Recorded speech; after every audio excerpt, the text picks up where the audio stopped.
Kia ora. Welcome to Business Your Way, a podcast where I take you behind the scenes and look at the strategies, systems, and support needed to grow and scale an online service business. Because you deserve a business that doesn't feel like work, one that gives you energy and the resources to do what matters most to you.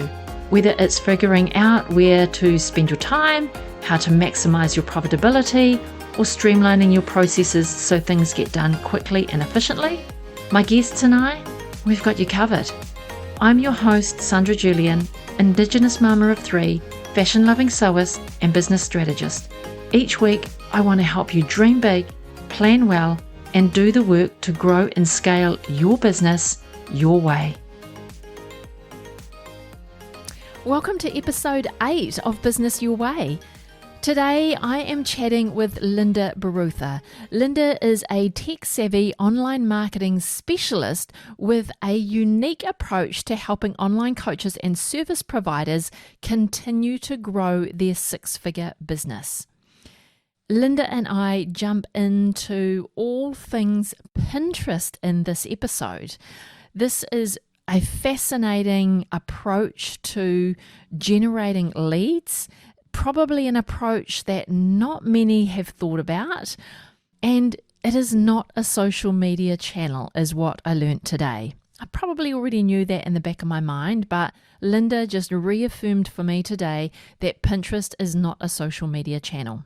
I'm going to leave Linda to tell you all about Pinterest and SEO and the strategy and the long game and all of those good things. Just one thing about our episode before we dive into it. There are about 3 patches in our episode today where our internet was not great and little aliens decided to join in the conversation. It's nothing major. My fabulous podcast editor has managed to just bring it all in beautifully, but I just wanted to give you a heads up. You will still make sense of the conversation, of the context on the conversation. It won't upset the apple cart too much or be really disruptive to your listening experience. But I just wanted to give you a little heads up. At the end, you're probably going to say to me, oh, that was nothing. That wasn't even worth mentioning. But I just wanted to come in here very quickly and just give you a heads up. Don't let that distract you from the episode. This is a really great conversation.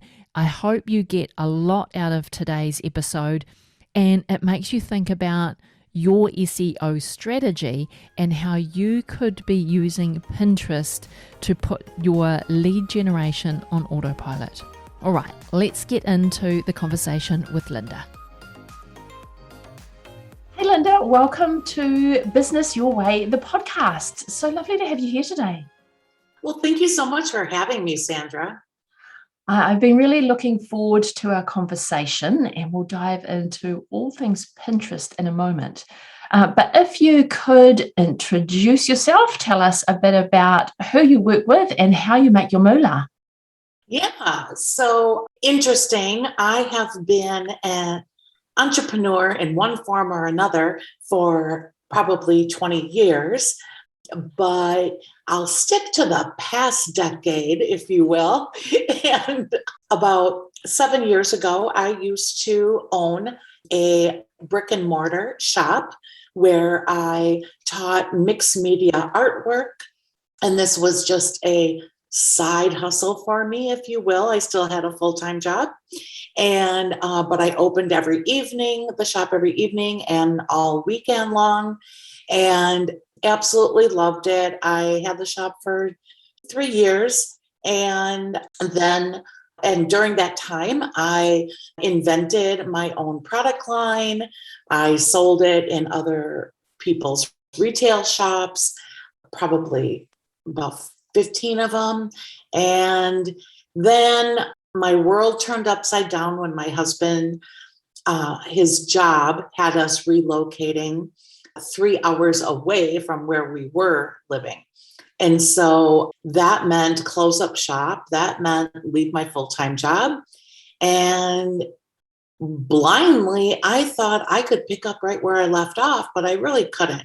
We moved to an area. I didn't know anybody. And I just was like still trying to, I had all along had a website, but I wasn't really relying on it for sales.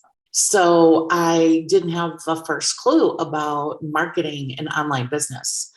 So after about a year of attempting, if you will, I kind of gave up and just shut it all down. And then a couple years later, I ended up selling the entire product line to another artist because I had been diving deep into learning all things online marketing. And that is a whole nother arena because now I had gone and pivoted from a product-based business to a service-based business. And I was figuring out what I liked and didn't like and how to use the internet for your business, which is a huge learning curve that people don't really realize or even talk much about. So so here I am now, fast forward to 2021, and I have chosen to specialize on lead generation, more specifically using the power of Pinterest.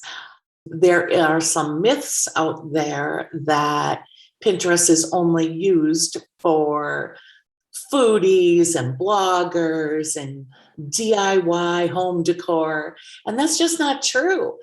There are a lot of service-based businesses that utilize Pinterest. And the reason being is that it's not a social media platform, even though it is fun. It's a lot of fun because it's very visual, but it is actually the third largest search engine. And once you are tapping into using the power of a search engine, you are going to see results, unlike social media. So that is my number one. So right now I offer full concierge services to business owners. They naturally, organically, basically be getting fresh leads on a regular basis, going to their website and checking them out, which in turn improves your Google ranking because you're using the power of SEO for people to find your site. Nice. Pinterest is the third largest search engine, and that means tons of power for you. That means that when people find what you put on Pinterest and they click the link over to your website, they are going to be automatically improving your SEO, and your Google rankings are going to go up because you're being found organically. Nice. So what are the two search engines ahead of Pinterest? Google and YouTube. Yeah. Also owned by Google. And who's Pinterest owned by? That is not owned by Google. They are independent. Yeah. So it's really important I find if I'm going to put all that time and effort into gaining leads, I'd rather do it with something that is going to work organically on autopilot for me so that, all of my efforts are really worth something, right? If I'm just making a post on social media, you have no control over who's going to see it, who's going to take time to read it, but you have no way of them automatically getting over to your website, right? And improving SEO and my Google rankings. That's not going to happen because Facebook and Instagram, they want to make sure you stay on their platform. Right. So with Pinterest, does it only reach people who are actually on Pinterest? So do I have to have an account on Pinterest and actually be actively looking through my feed on Pinterest for it to reach my ideal client? Usually, yes. Yeah, but you'd be amazed. Here's the thing that people don't realize, and that they have seen this also with YouTube. People are so accustomed to having a place where they can type in a question and get an answer. Okay. So like a lot of people utilize YouTube that way when they want to know how to install something, how to whatever. And then they also, though, are utilizing Pinterest that way because they will get a visual response. It's a search engine and it's very powerful. So they start realizing that they're finding useful information on Pinterest. And after a while, because they're on Pinterest so much, they don't think to hop off of it and switch over to Google, right? So, yeah, it's very powerful. Is there a certain person that would go to Pinterest and search Pinterest rather than just going into Google and searching what they want to know? So if they want to know, how do I create a Instagram post, would they put that into Google or would they go over and put that into Pinterest? Pinterest users use Pinterest primarily, and they're going to search there first. It's interesting though. I remember, so when I was product-based, I used Pinterest, of course, and had, tons of boards that would inspire my followers because I was in that industry, right? So I was following a lot of other people. But then what I've realized is that, see, people think that it's only those people, those like hand textile people, right? But actually, I did a search for online business coach on Pinterest, and you see the ones that are up there, and there's a lot. And you can tell based on how many followers they have that they are using Pinterest as their lead generation strategy. The ones that I was seeing out there, I don't really see them heavily on social media because they know that their time is better spent over on Pinterest. Isn't that interesting? Like I sew in my part-time, outside of work, I sew clothing. And so my whole wardrobe is handmade. And so Pinterest was my favorite place to go because I could store all the patterns that I wanted to buy, or all the patterns that I had in my pattern collection. I put those into a board. Yep. Any inspirational garments that I saw, I always put those onto a board. So as a creative in my spare time, I was a heavy user of Pinterest, but I can't say that I thought about it for my business. Right. Most people don't.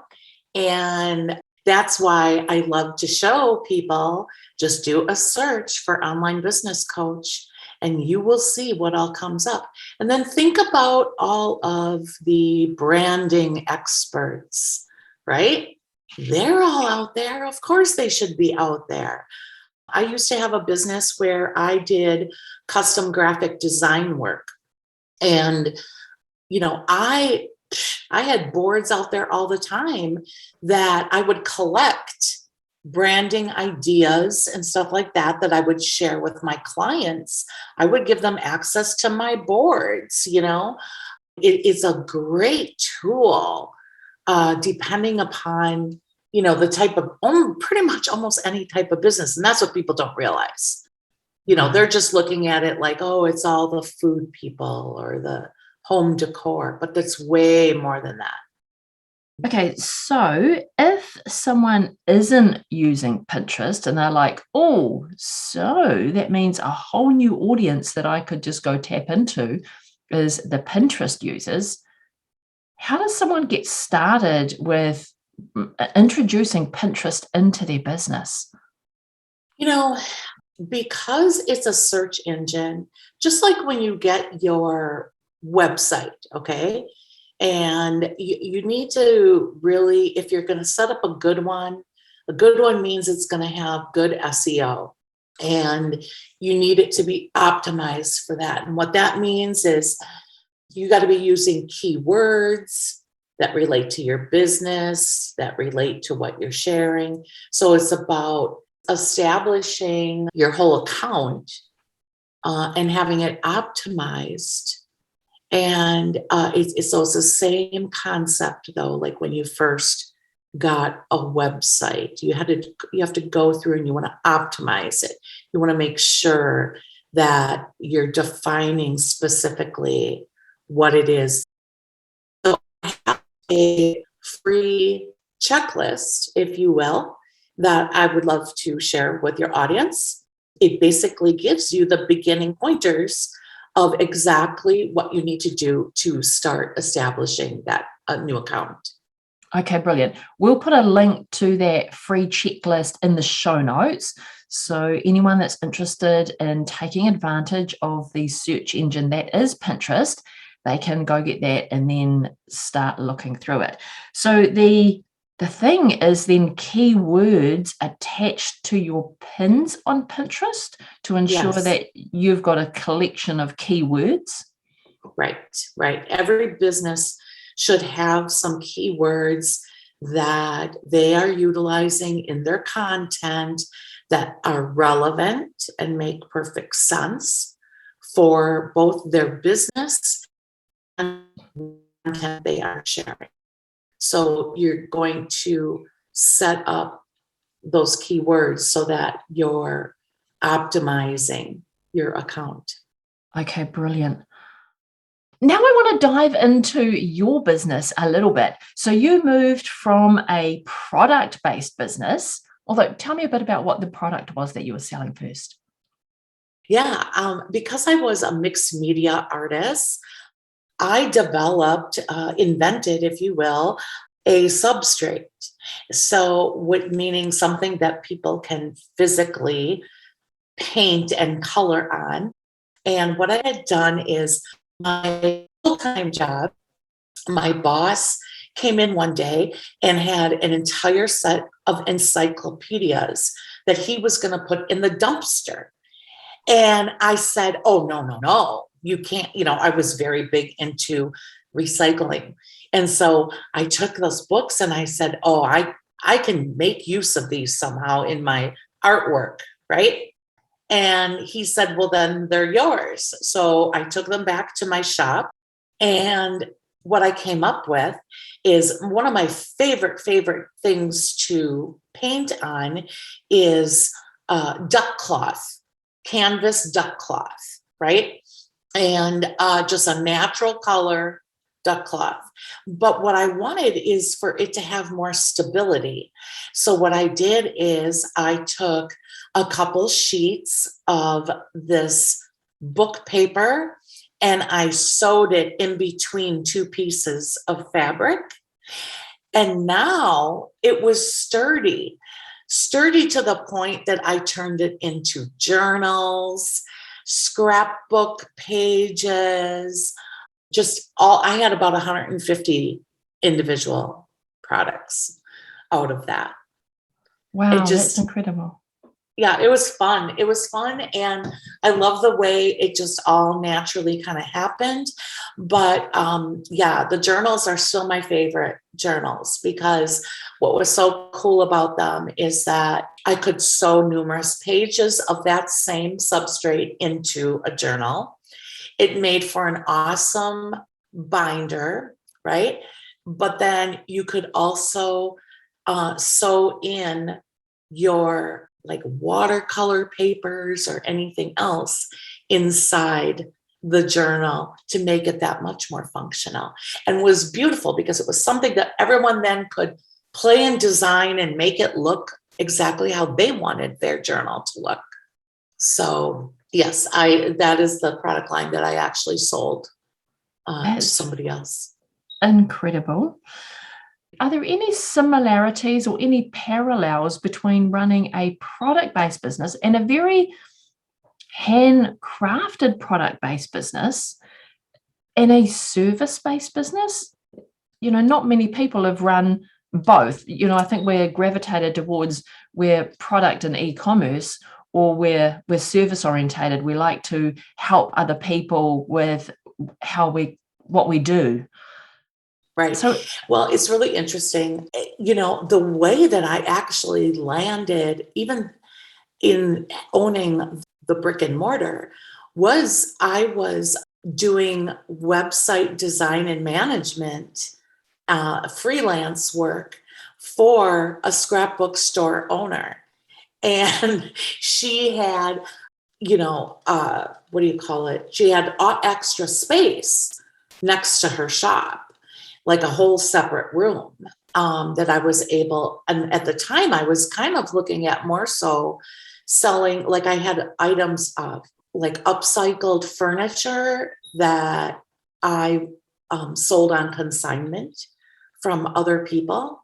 And so, I kind of got into it really in a weird way. Like here I was doing website design for this person and maintaining her website. So I was service based, but my hobby was doing the mixed media artwork and scrapbooking and all of that, card making. And so it just kind of evolved. So I am one of those odd ducks, I guess, that can very easily go back and forth. But as far as similarities, even in the online space, it's different. If you're selling e-commerce, product-based versus service-based, the strategies are different sometimes. What I find that's similar is that you need to be somebody who really wants to deliver excellent customer service, no matter what you do. I have always been one of those kind of people that I just love to deliver, high quality and do my personal best, no matter what it is, product or service. So as a matter of fact, when I was in between and still learning a lot of the online marketing part, I had a Etsy shop. That's where I did the custom graphic design for product labels primarily. And what I did was, though, because I was really good at what I did, and I would typically turn around an order within 24 hours. And my customers ended up all being repeat customers. Like a year after I closed my shop, people were still, "Are you sure you're not going to come back?" I'm like, "No." So yeah, you have to really enjoy providing good customer service. I totally agree. Like, there's nothing like having really good customer service, no matter whether you're buying a product or a service. That's the key and the magic ingredient that keeps your client coming back, because how you Exactly. make them feel Yeah. in that journey of that interaction with you. It's never going to change, neither. Mm. Never. No, agreed. So I can see now how Pinterest has been that attraction to what you do now, given the journey of where you've come from. So what's it like behind the scenes of your current business? You're offering full concierge services for those that want to get up and running with Pinterest. What does that entail? What does that look like? Yeah. So I have a team of people that work in my company. I have Pinterest strategists that's what they do, and that is what they stay current on. I view my job as CEO as twofold. One is marketing, right? It's my job to continue to market my business. Otherwise, there is no business.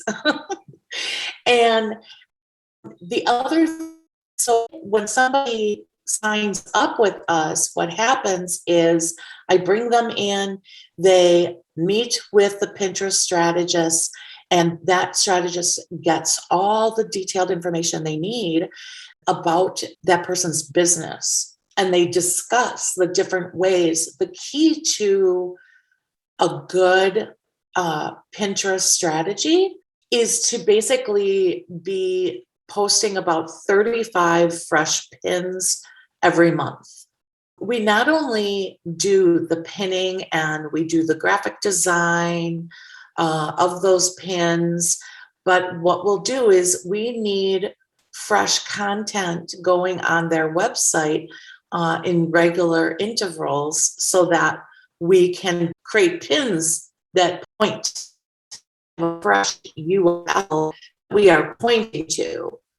So the important part for us in order for a pin to mean something is for it to be pointing to some fresh content on your website, which means that's why we try to go after, 35 pins a month. But we don't only do that. We also get our client a Tailwind account. And with Tailwind, they do an excellent job for Pinterest users, Pinterest users, and they have what's called Tailwind communities. And we actually, on behalf of the client, we get them set up within these communities. Those communities act like ambassadors for your business, because if they like your pin, they're going to pin it, they're going to share it. So now your exposure is increasing. So you're not just stuck with however many followers you have on Pinterest currently. Mm-hmm. We're actually taking advantage of these other communities that are all sharing your stuff, just like we share as part of that community as well. So you'll have similar businesses, right? And everybody's sharing everybody's stuff. So your reach is greater. That's the beauty. Now that's the strategy, isn't it? It's not just about pinning the pins. It's about how you're getting into community and sharing it. Because you can have as many pins as you like on Pinterest, but how do they get discovered? Right. That's how. Right. So for instance, and like Tailwind is very good. Like what we do is we provide a monthly scorecard for our clients that are using our Pin to Win service. And it's going to show them what all the activity happened on Pinterest. But it's also going to show them what happened in Tailwind, because Tailwind plays an important role.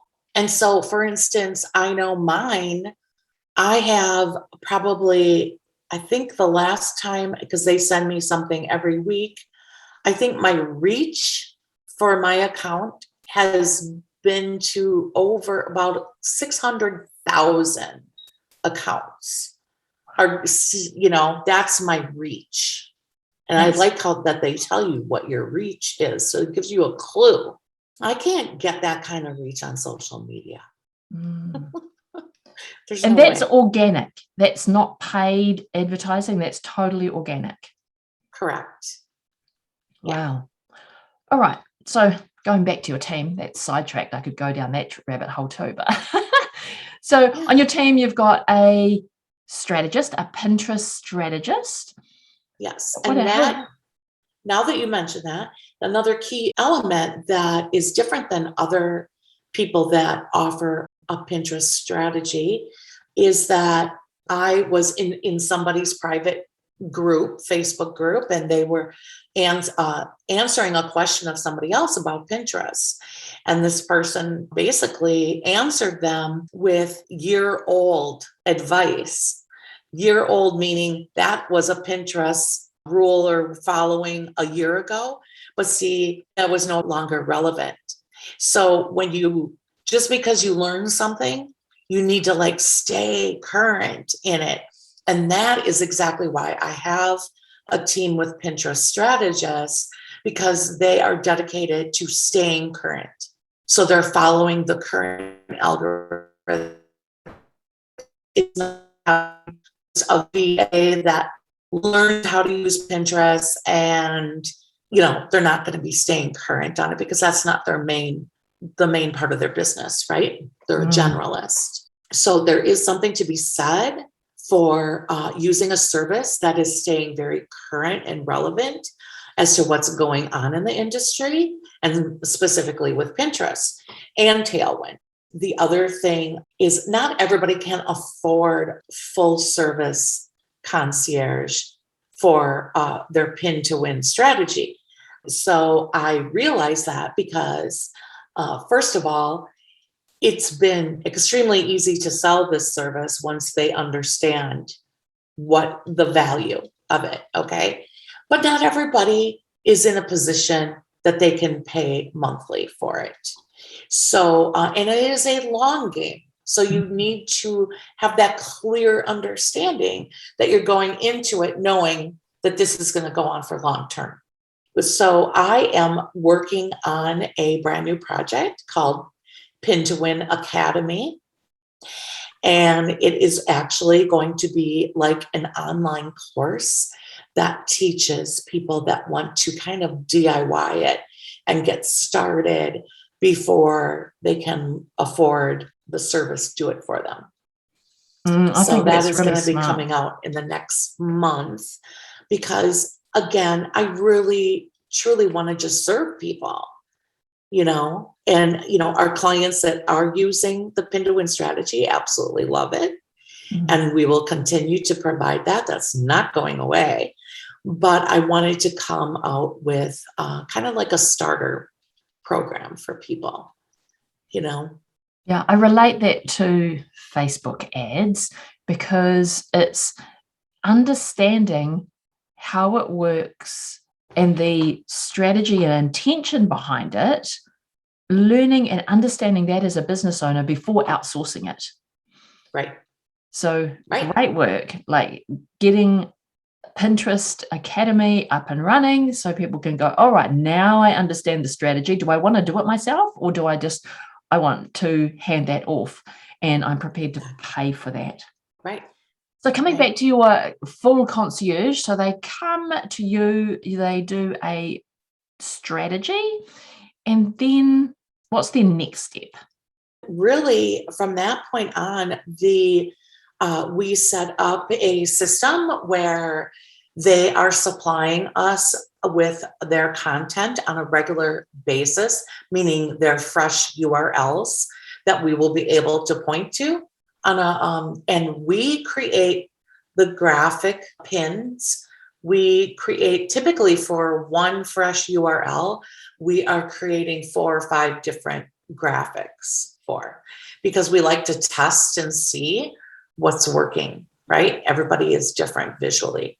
And then the strategist sets these all up on schedule so that they're going to link back. She sets them up with the keywords, all of that. She's literally working your Pinterest account every day. And that's why I say more than one Pinterest strategist, because realistically, one person cannot manage. Their maximum would be 10 clients that they could handle, right? Right. So. And so in your business, you're just sitting in your CEO seat firmly, looking at the vision, looking at the marketing, where your business is going. You've got time to think about, oh, here's the gap that I'm seeing. I need to produce a course to fill that gap that is currently being an objection to people getting on board with a Pinterest strategist. Anyone else in your business? Anyone else in your team? Yes. Yeah, I do have a couple of VAs. I also have an online business manager who I brought on recently. It's a game changer. I love having that online business manager because it's somebody that you can confide in and help you with some things that sometimes you wouldn't discuss with a VA. You know what I mean? They're more higher level, strategic.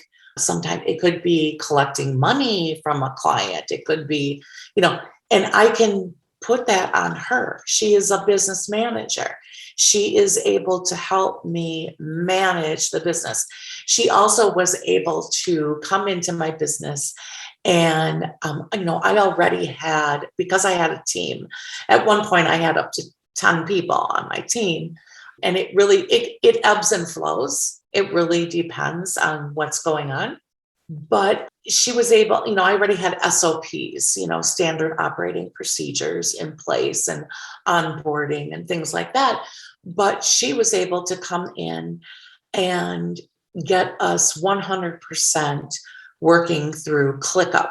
And basically, I can now just get a better overview of all the moving pieces. For example, this week we are promoting, I'm co-hosting a very large online summit that happens next week. And, that's with 11 speakers, and there's a zillion moving parts with running and hosting your own summit. And because this will be my 5th summit that I am hosting in the past 2 years. So I know my way around what needs to be done. The first 2 summits I did everything myself. Everything. I did every recording, every edit, all the website work, everything. And so I'm familiar with what's involved, and I streamlined a lot of that, organized it in a way that we have this running system. And so it's been refreshing to have an online business manager come in, see that I already have that in place. And she was able to just put that into ClickUp so that we're all on the same system. Everything's getting managed in the same place. I love that. It's a game changer when you get a project management tool into your business and it works like a dream and everyone uses it. It's like you don't have to carry the load of that project. You can release it to the project management tool and know that the whole team is on board, and you can see how it's progressing. You can see if anyone's getting stuck. You can follow up. It just makes it so much easier. Yeah, it does. And when you have a team, you need to have a way to really have a clear understanding of what's going on. Totally. I agree. How did you know that it was time to bring on the online business manager? That's a big question that, lots of people in this online space, and probably not also in the online space, in the offline space as well. When you're a service-based business, you're usually doing it all as the business owner. Right. And then you bring on team members.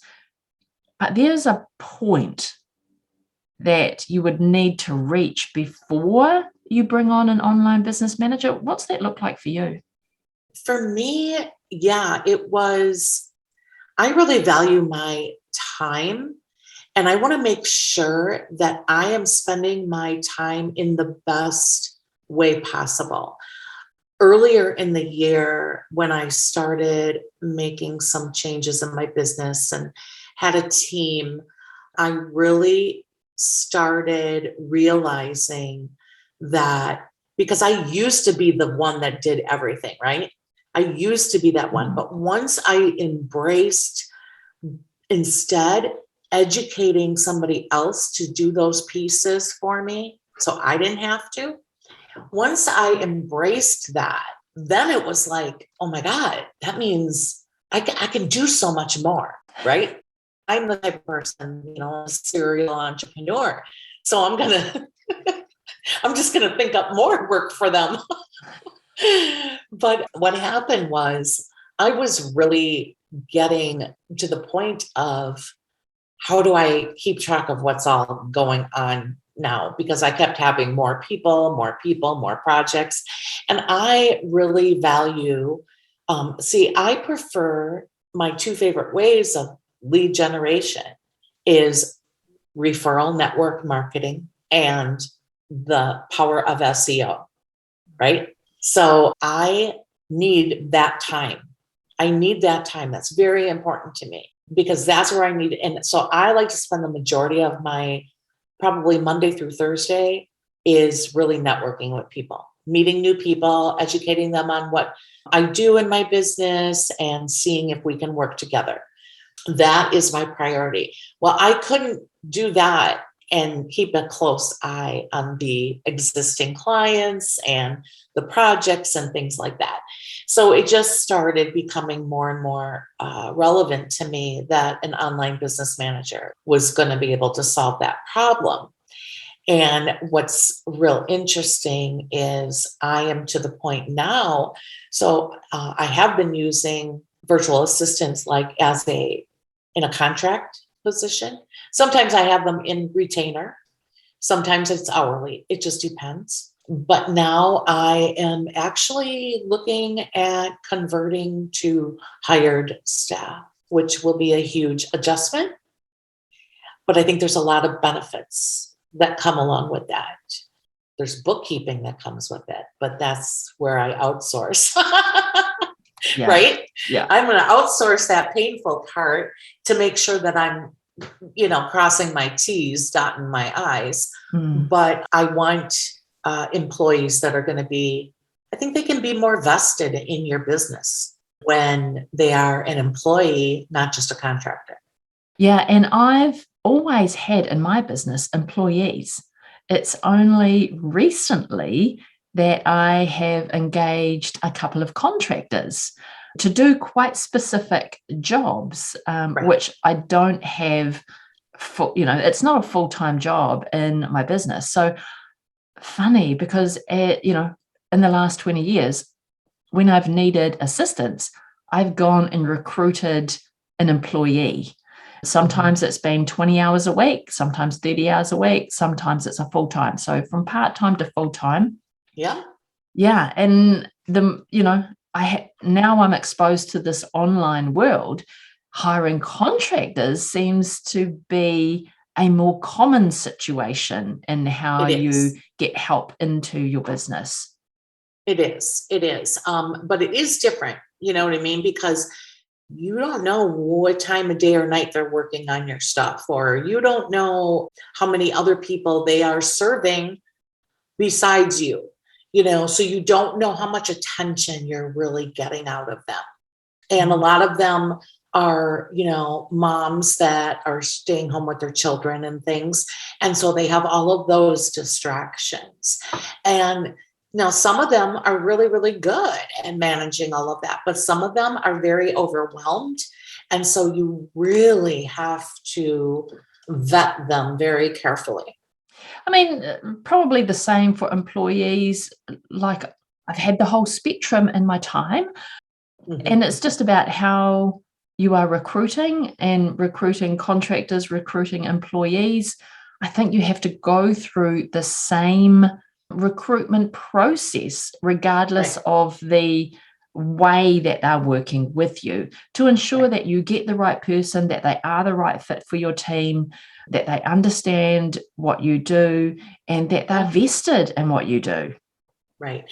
Well, and that's where the online business is a lot of that for me. Like, I'm not going to have to spend my time like in the past. I have always done all of the recruiting and hiring and whatever. And now she's at least going to be able to do that initial work for me and narrow it down, and then I'll interview them. So, again, a lot of advantages to having an online business manager. And really, I held off as long as I could. How many hours a week does your online business manager work with you? She's probably doing about 30. Yeah, 30 hours. Wow. Yeah. That's a lot. Yeah. That's a lot. So, she's really good. Nice. Yeah.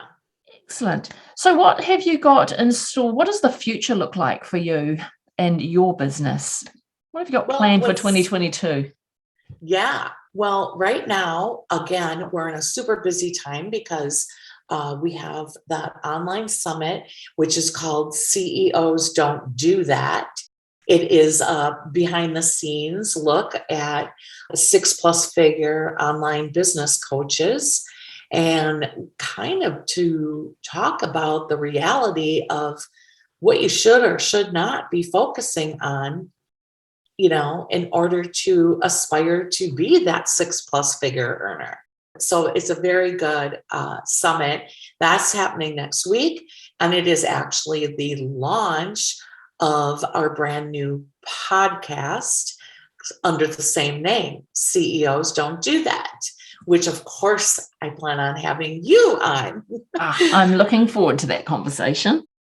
How do people go and get a ticket to this online summit? Yeah, so if they go to lindabarutha.com/CEOs, they will get all the information there. So it's Linda, LindaBarutha.com/CEOs. Okay, brilliant. So CEOS. CEOS. Mm-hmm. Brilliant.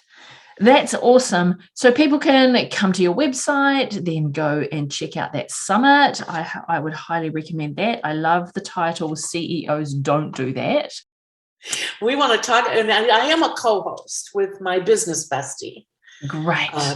Chrissy Augustina, and she's a conversion copywriter. And another very interesting individual. Her and I met in a private group coaching program. We had a coffee chat, and this was back in February. And anytime you can spend over an hour talking email marketing and enjoy that conversation, you know you were meant to be. How true, how true.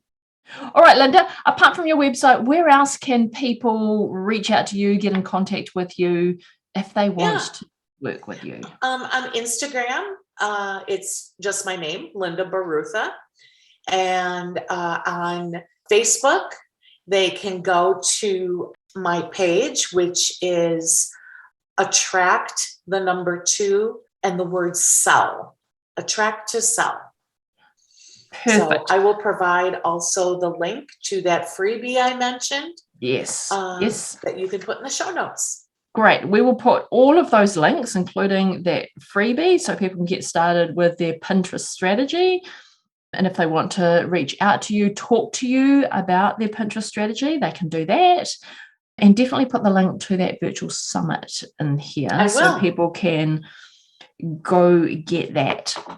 I will. Right, Linda, it's been an absolute pleasure talking to you. Thanks for joining me. Yeah, thanks for having me. I really, really appreciate it. You're welcome. Thanks for joining me today. And do you know what? After I hit the stop record button with Linda, I had the realization that this episode is not going to be released until after her virtual summit is over. So I did ask Linda about that, and I said to her, now what? You know, when people go to that link, what are they going to get? And she said, all of the information about the summit is still going to be available on the link that she shared, which I will put into the show notes. But she said you'll also be able to get your hands on the transcription from the summit sessions. So if you go to the website and you have a look at the summit session titles and the speakers, and if there is something that is of interest to you, you can get your hands on a transcript of the sessions. So that is worthwhile as well, especially if you're a reader and you like to read about all of the content that's being delivered in a session. I've included all of the links in this week's show notes, which you can get at sandrajulian.co/podcast9. Or if you just go to podcast, you'll be able to see all of the episodes available there. So in those links will also be Linda's free download, her checklist to getting started with Pinterest and your Pinterest strategy. All right, my friends, that brings us to the end of another episode. But before you go, I would really appreciate if you could rate and review the show for me, especially if you listen on the Apple Podcast app. I've already received a couple of ratings for the show, currently sitting at a 5-star rating. So thank you to everyone who's already rated the show. And I have a review from LJS100 who says that the episodes are clear and actionable. She says, I've already gained great nuggets of information from these episodes. As a relatively new business owner, it's so good to get clear information relating to running a business, as it can be confusing and overloading listening to all of the information available online. So I really appreciate the review and the feedback about each of these sessions being really clear and actionable. That is my hope, is that you can get clear, actionable pieces of information that you're able to then interpret for yourself and how you might use that in your business and how it may or may not work for you, or how you can adapt it to work for you. That is my hope from each of these episodes. So I would really love if you could also leave a review. If you don't listen on the Apple Podcast app, then take a snap of wherever you listen to the podcast, take a screenshot, share it with me over on Instagram, tag me in your story, and I will repost your story and give you a shout out as well. Okay, my friends, I have got another great episode for you next week with another amazing guest who's going to bring the gold when it comes to branding.